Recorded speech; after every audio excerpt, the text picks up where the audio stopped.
অমিত, তুমি বিশ্বাস করবে না, রাধিকা আবার চাঁদ দেখতে বাইরে গেছে।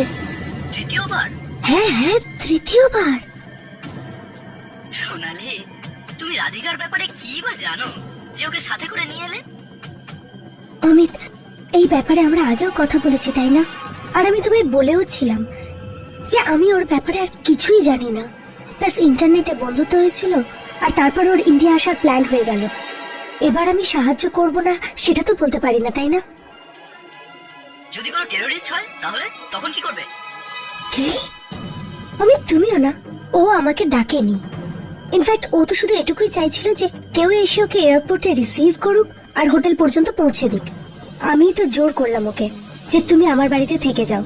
আর তাছাড়া এটা তো কিছুদিনেরই ব্যাপার।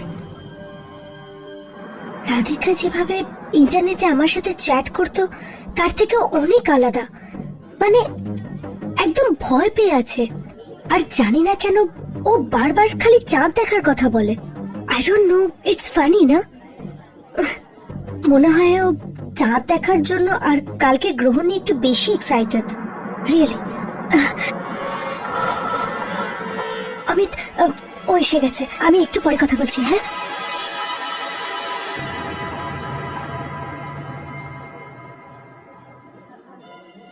সরি। জানো তুমি, আমি এখনো বিশ্বাস করতে পারছি না যে আমি মুম্বাইতে ফিরে এসেছি। আমি ভেবেছিলাম যে আমি আর কখনো ফিরে আসবো না। জানি না কেন মনে হলো যেন কোনো অজানা শক্তি আমাকে এখানে টানছে, ডাকছে আমাকে এখানে। হয়তো পূর্ণিমা রাতের এই গ্রহণ আমার এখন মুম্বাইতেই দেখাচ্ছিল। রাধিকা, এসব কথা ছাড়ো না, আমরা অন্য কথা বলি। তোমার বাড়িতে আর কে কে আছে? তোমার বিয়ে হয়ে গেছে? রাধিকা,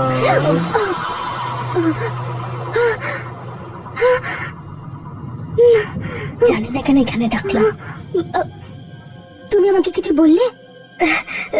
না তো।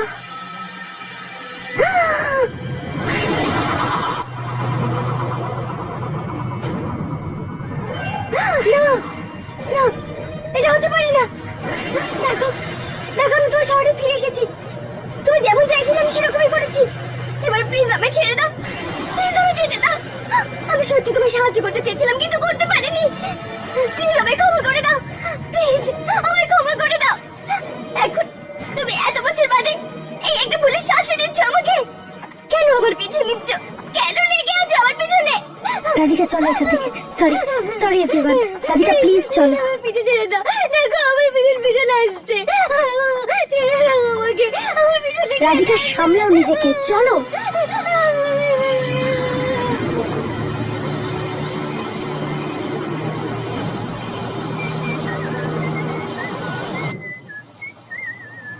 প্লিজ জো, তাড়াতাড়ি চালাও।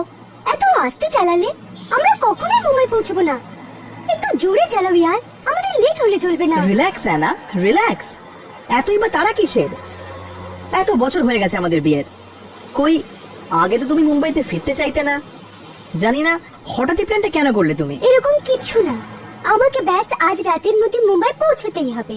গাড়ি একটু জোরে চালাও। চালাচ্ছি অ্যানা, দেখছি তো এই রাস্তাটা কত খারাপ।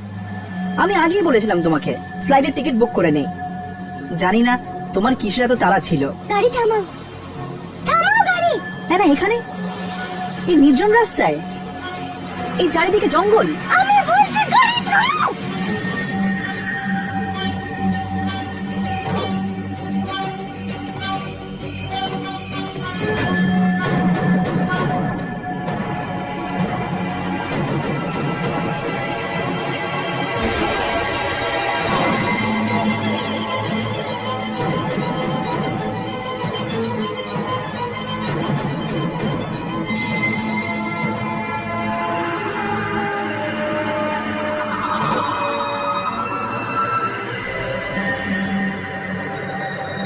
অ্যানা, তুমি ঠিক আছো তো? তুমি ওটা কি দেখছিলে ওখানে? গাড়ি চালাও। আমার জীবনের প্রশ্ন এটা, কি? পূর্ণিমার রাত আসবার আগেই আমাকে মুম্বাই পৌঁছতেই হবে। চলো। হ্যাঁ।